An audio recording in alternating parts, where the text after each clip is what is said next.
Hey, what's up? It's your boy Stephen McCoy, and you are listening and watching Sessions with Stephen. And today we have three beautiful ladies from Salem, Florida, the motherland, of course, Miss Demetria McKinney, Amalia Holm, and Lyne Renée. Hi, ladies. Hello. Hi. Oh, it's so good to have y'all. Thank you for having us. And now we're going to be speaking about season 2 of Motherland, Salem Fort.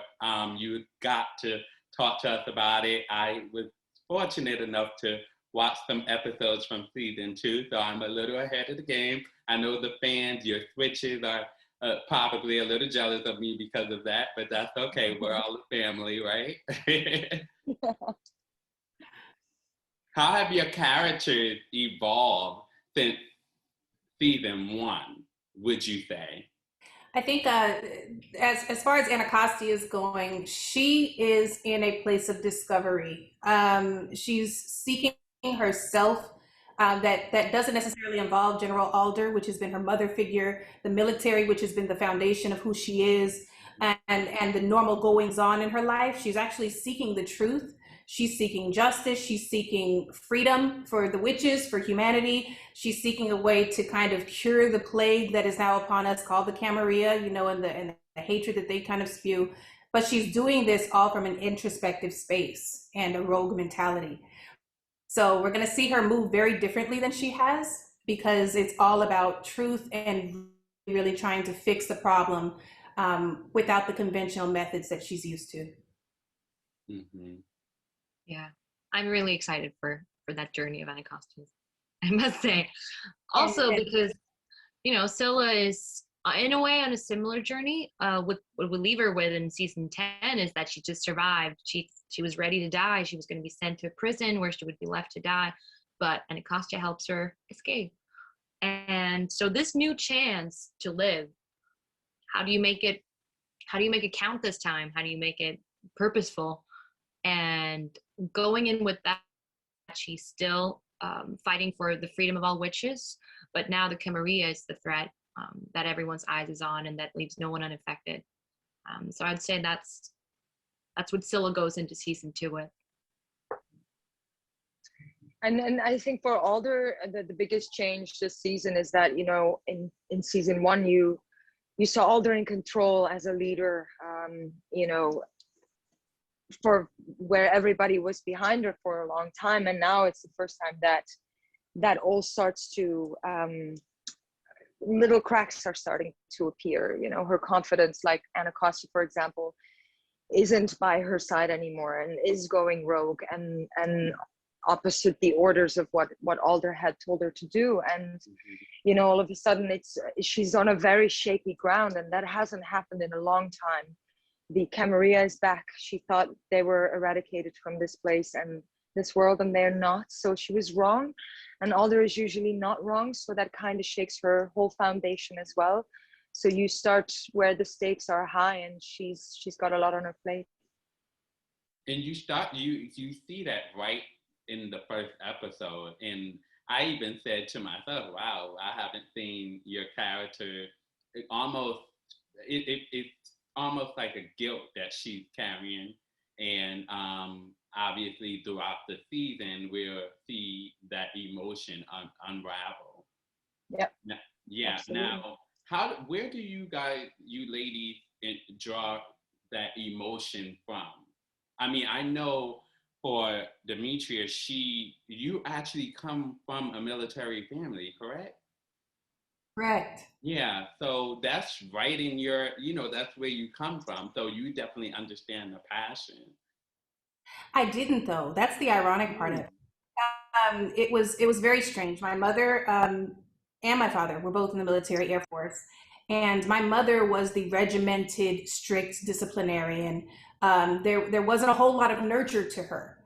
So that left me really not wanting anything to do with the military. I mean, I appreciated the work that she did, but as far as just really getting to understand the whys behind who she was and what it did to me, this character actually gave me a bit of insight into that and a bit more understanding, because I had these lives I was responsible for. I had these young ladies I had to grow up. I didn't have time. Amalia said, in another forum. She said, there was this urgency, and that really takes the emotion kind of away from you.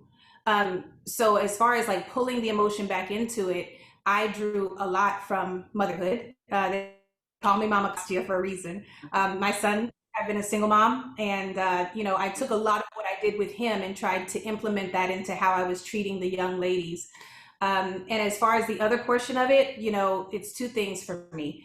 Wanting to live the reality. We're in this world. We're not acting. We're in this world. So how would I react as Anacostia? What it's about being reactive to me versus, finding an emotion. And the other thing is trusting my people. These two, I worked very intricately with in this season.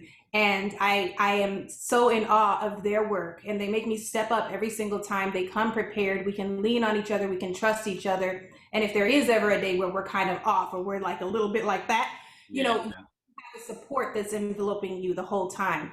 So it's been a learning experience as well as drawing from the experience of motherhood and trusting my folks around me. Lynn, I have to ask, I know in the beginning you didn't meet the ladies right away, which kind of was a good thing for you because you was able to create that separation, that distance. But moving on to the second season, have you gotten closer to the ladies off set, and how did that affect your performance now that we're seeing so much emotion now this season? It did help me not seeing the girls in the beginning last season, and I think Alder had to come in isolated because she is a very isolated character. She's been around for so long. I don't think anyone can come to grips of understanding of what that is and how isolating that is. Of course, when you work together, and having these two beautiful ladies in this interview as well, you do get to know each other.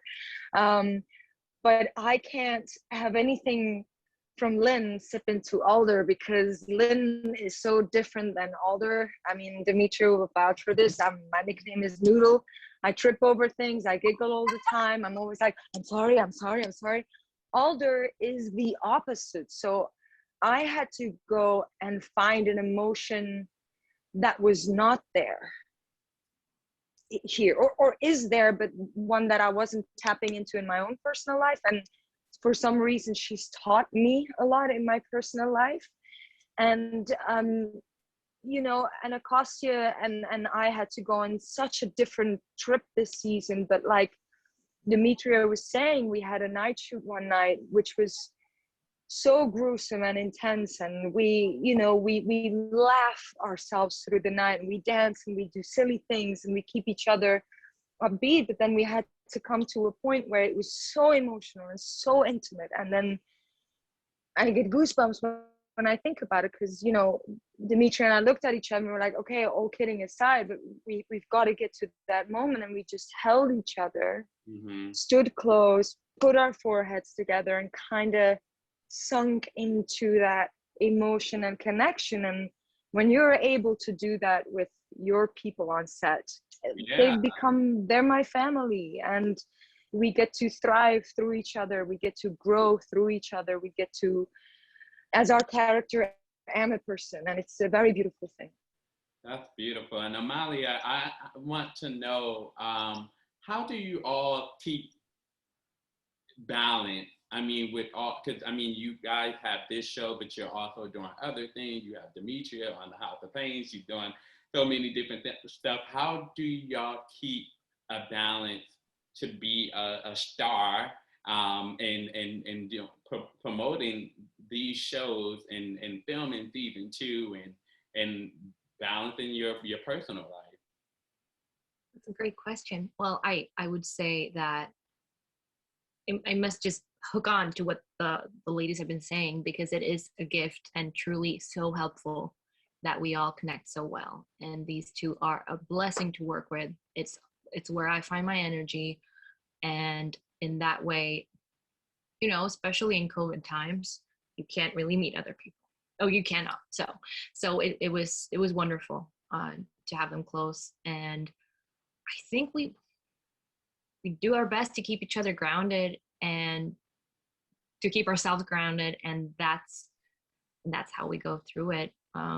You know, once we're there, it's only work. You don't really feel, you know, the press isn't there. Like there's none of that. We're just all focusing on the work, and this feels very distant, you know, to talk about our characters in the show like that, because we're just in it and we're so focused on that. And maybe that's key, you know, just trying to distance ourselves from all of this, because this comes later. And this is, you know, it's strange in that sense, because it feels like a completely different job doing this and acting and being our characters. So I think what's helpful is probably to try to stay focused once we're there, and just staying our acting, and not think about the budget of the show, not think about how many people are going to watch it or what they might feel about it, but just do the daily work, come prepared, and be the best co-star you can be, and just help each other out, especially when we were really far away from our close ones, so we just had each other. Yeah, I love that. I just have to say thank you so much, ladies, for coming on to Sessions with Steven. And you all are doing an amazing job in the fact that I think this is huge, not only for television as far as, you know, what we're seeing on camera, but the cohesion that you ladies have on the set, that's definitely setting an example.